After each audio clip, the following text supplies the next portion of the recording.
Imagine this. You are in line. It's Monday morning, the coffee shop is buzzing with people.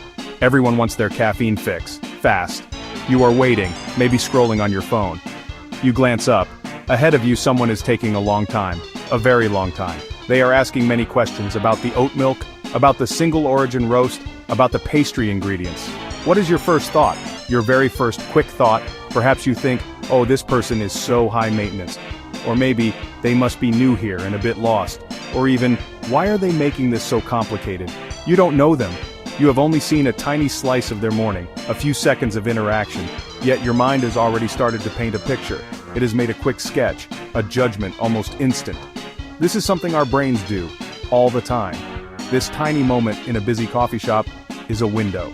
A window into the fascinating, complex world of your own mind. It shows us something fundamental.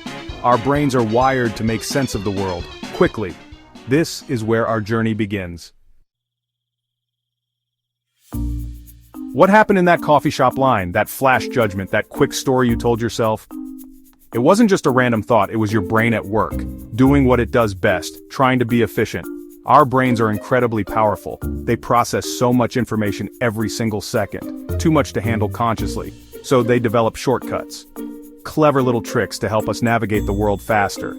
Think of them as mental pathways. These shortcuts are known as cognitive biases. It sounds like a complicated term, but the idea is simple.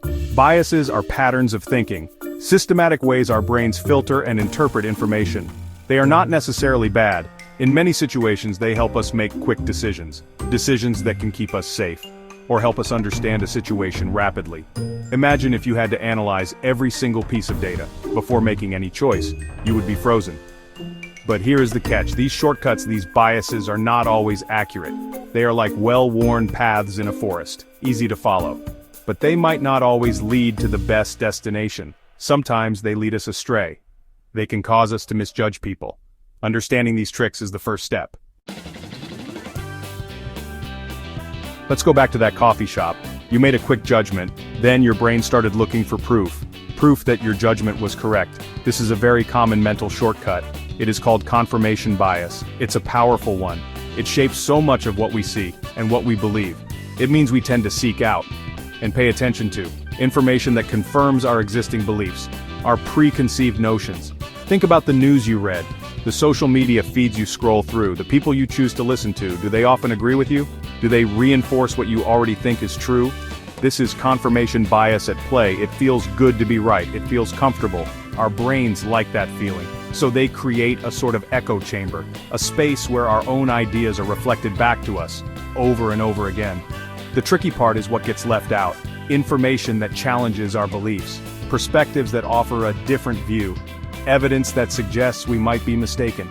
Confirmation bias makes us less likely to see these things, or if we do see them, we might dismiss them quickly. Breaking out of the echo chamber takes effort, conscious effort. Have you ever watched a sports game? And after your team loses, you think, I knew they were going to lose, I saw the signs. Or perhaps after a surprise ending in a movie, you exclaim, of course! It was so obvious! This feeling, this sense that you predicted an outcome after it has already happened. This is another fascinating mental shortcut. It's called hindsight bias, or the knew-it-all-along effect. It's surprisingly common. Hindsight bias makes past events seem more predictable, more inevitable than they actually were. Before the event, the future looks uncertain, full of possibilities.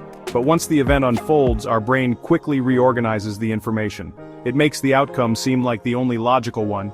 It smooths out the complexities, the uncertainties that existed before. It makes us feel like we had a clearer view of the future than we really did. This bias can be subtle, but it has real effects. It can make it harder to learn from our mistakes. Understanding hindsight bias helps us be kinder to ourselves. Section 5. Your inner compass. The power of mindset. Beyond these quick mental shortcuts, there is something deeper. Something that shapes how we approach life itself. It's our mindset. Think of mindset as your fundamental belief system, about your own abilities, your intelligence, your talents. It's the lens through which you view challenges and opportunities, and even your own potential for growth. This inner compass guides your actions, your reactions, and ultimately, your path in life. Psychologist Carol Dweck identified two main types of mindsets: The first is a fixed mindset. People with a fixed mindset tend to believe their qualities are set in stone, that their intelligence or talents are fixed traits. You either have them or you don't. They might avoid challenges because failure could reveal a lack of ability. They might give up easily when things get tough, believing that effort is pointless if you don't have the natural gift. The second type is a growth mindset. This is a game changer. People with a growth mindset believe their abilities can be developed through dedication, through hard work, through learning. They see challenges not as threats, but as opportunities to grow. Understanding your current mindset is the first step toward shaping it. Section 6. The Seeds of Success. How Beliefs Shape Reality. Think about someone you admire, someone who has achieved great things, perhaps an athlete, an artist, an entrepreneur, or even a friend who overcame a big challenge. What do they often have in common? It's not just talent, though talent plays a role. It's often their mindset, specifically a growth mindset.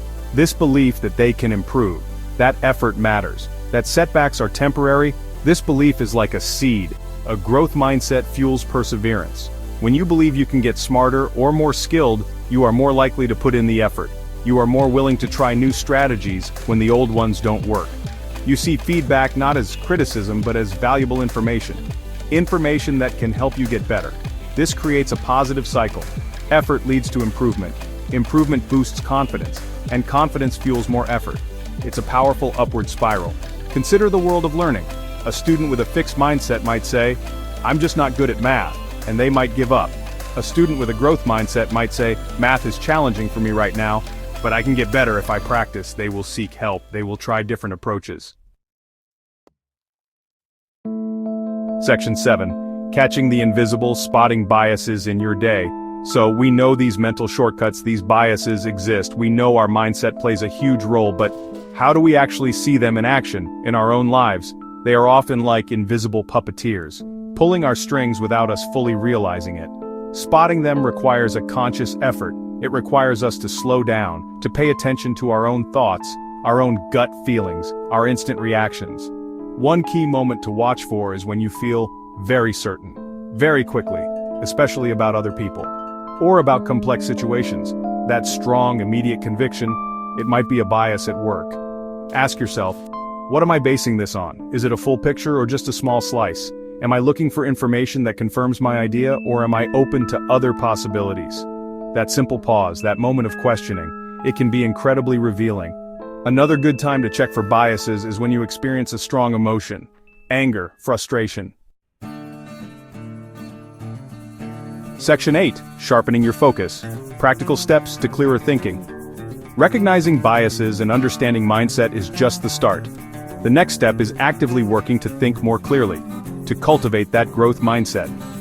This isn't about becoming perfectly rational. That's impossible and probably not even desirable. It's about becoming more aware, more intentional, and more flexible in your thinking. It involves small practical steps you can take every day to sharpen your inner focus. One powerful technique is to actively seek out different perspectives. Make an effort to read articles from sources you don't usually agree with. Talk to people who have different backgrounds and experiences. Listen, truly listen, not to argue, but to understand. This helps break down those echo chambers. It exposes you to new information. It challenges your assumptions. It's like opening a window in a stuffy room, fresh air for your mind.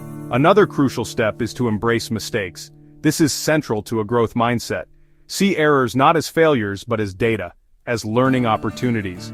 When something doesn't go as planned, don't just brush it aside. Section 9. The Unfolding Map, Your Journey to Self-Discovery. Our minds are incredible landscapes, full of hidden pathways, surprising vistas, and a few tricky spots. Diving into your mind, uncovering these psychological insights is not just an intellectual exercise, it's a journey of self-discovery. It's about understanding the subtle forces that shape your thoughts, your decisions, your experience of the world, and your path to personal success, however you define it.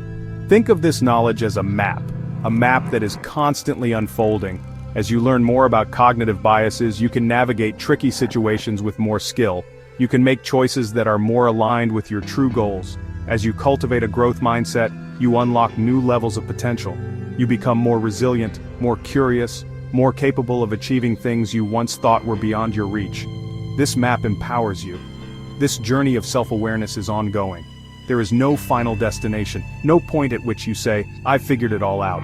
The beauty lies in the process itself, in the continuous learning, the gradual improvement, the small epiphanies that light up your understanding. Each insight you gain is a new tool, a new way to interact with yourself, and with the world around you.